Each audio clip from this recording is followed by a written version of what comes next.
When Water Lost Her Way, written and read by Meg Humphrys. With character voices and sound design by Anne Jones.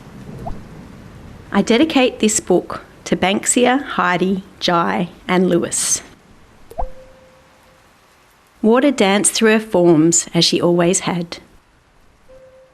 She swirled, tumbled and somersaulted across the sky.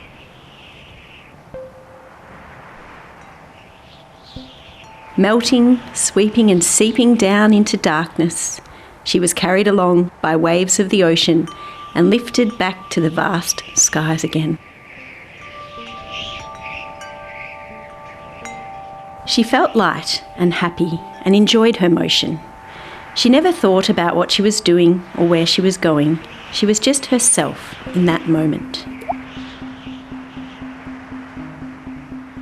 Until one day, on an extended journey underground, a cave salamander asked her, "Where are you from? And where do you go?" Water had never really considered this. She tried to explain. "I'm from the sky." No, the ocean. Actually, the mountains? Sounds like you don't know where you were from or where you're going, The salamander said with a smirk. "I've lived in this cave all my life and I know its crevices. I have no sight, but I know my surrounds. And you say you're from the sky? I doubt that very much." Water thought about this for a long time. She could not work out where she was from or where she was going. It was all a muddle. Puzzled, she no longer danced through her forms but drifted along with a constant circle of thoughts weighing on her mind. With a heavy head, she barely noticed she had entered a river, been lifted to the sky, fallen as snow, and had formed a glacier resting on top of a mountain. Water asked, "Mountain, you have been here a long time. Can you tell me about myself? I'm confused." The old mountain replied, "My dear, you are the sculptor of mountains. You are stronger than me. You can move and carve my hard rock all the way to the ocean."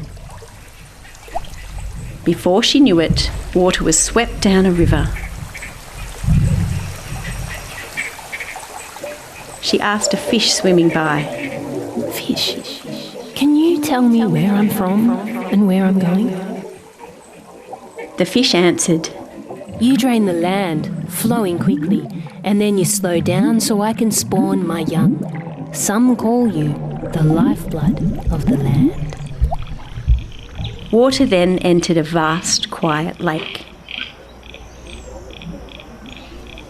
Some large reeds were swaying about, so Water asked them, "What am I to you?" A reed replied, "I eat the nutrients that you carry down the river, and in turn, this makes you clean again." She seeped underground below the river stones and sand into darkness.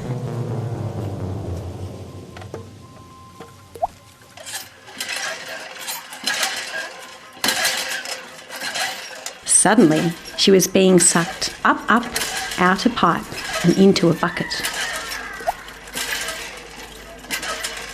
Water tentatively asked the brown eyes looking at her. "What do you think I am?" The human, a little girl, answered, "You are what we drink, not just my family, but all of our people. Crops and animals too. Without you, our crops die, and we would also die." The girl poured water over a vegetable crop and she slowly seeped back underground, thinking of all she had learnt so far.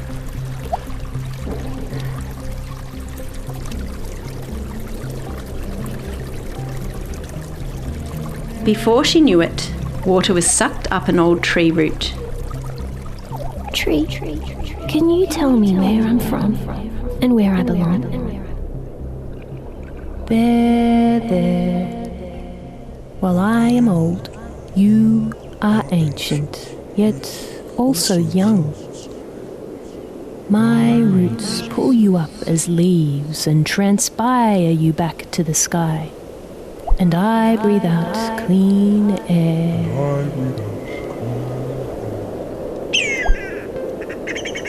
But you are more than what you are to me. You are all living things, helping them thrive and grow.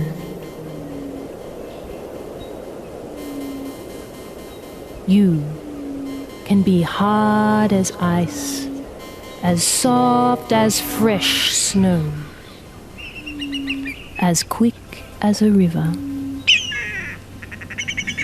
as still as a lake, and as fluid as a wave across the ocean. And with that, water was released from the old tree's leaf and floated through the sky. As she floated, water began to let go of all the thoughts, trying to define who she was and where she belonged. She felt herself in the glaciers of the mountains, rushing in the rivers, being still in the lakes, moving underground through rock crevices, up trees and into clouds. She realised she was everywhere and belonged everywhere.